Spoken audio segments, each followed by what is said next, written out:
অল্প খরচে ছাদ বাগান করে বিভিন্ন রকমের ফল শাক সবজি চাষ করা যায়, যেটা আমি করেছি। আর আমার এই ছাদ বাগানটা আমার ভীষণ পছন্দের একটি জায়গা, আমি যেখানে বিভিন্ন রকমের ফল সবজি চাষ করে থাকি। তো এর আগের ভিডিওতেও আপনাদেরকে দেখিয়েছি আমি কিভাবে আমার ছাদ বাগানের যত্ন নিই এবং আমার ছাদ বাগানের এই সবজিগুলোকে ভালো রাখার প্রতিদিন প্রচেষ্টা করি। তো সবাই কেমন আছেন? আশা করি সবাই খুব ভালো আছেন। আমার নতুন ব্লগ পেজে আপনাদের সবাইকে স্বাগতম। ভালো লাগলে চ্যানেলটা সাবস্ক্রাইব করে পাশে থাকবেন। তো আসুন আমার ছাদ বাগানটা পুরোটা ঘুরে দেখাই। এটা হচ্ছে আমার পেঁপে গাছ, তার সাথে আছে এই কমলা গাছ।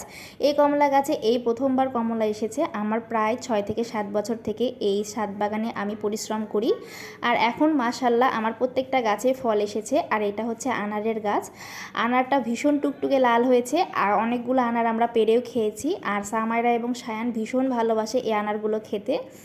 আনারগুলো বেশ বড়ই হয়েছে আগে থেকে অনেকটাই, গাছটাও বেশ বড় হয়েছে। আমি গাছের যত্ন বলতে তেমন একটা কিছু করি না। আমি যেই রান্নার কাজে সবজির কাটাকুটো যেগুলো আবর্জনা থেকে যায় সেগুলোই গাছে দিই, এগুলো থেকে সার হয়। আমি ভীষণ জৈব সার দিতে পছন্দ করি। আমি বিভিন্ন রকম কীটনাশকও ব্যবহার করে থাকি, তবে তেমন একটা কীটনাশক দিই না, কারণ যখন বেশি পোকামাকড়ে আক্রমণ করে তখনই আমি সেগুলো ব্যবহার করি।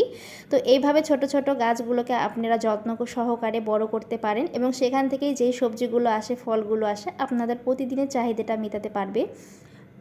তো আপনারা সবাই আমাদের মতো এইভাবে ছাদ বাগান করতে পারেন, অনেকটা লাভবান হবে। কেমন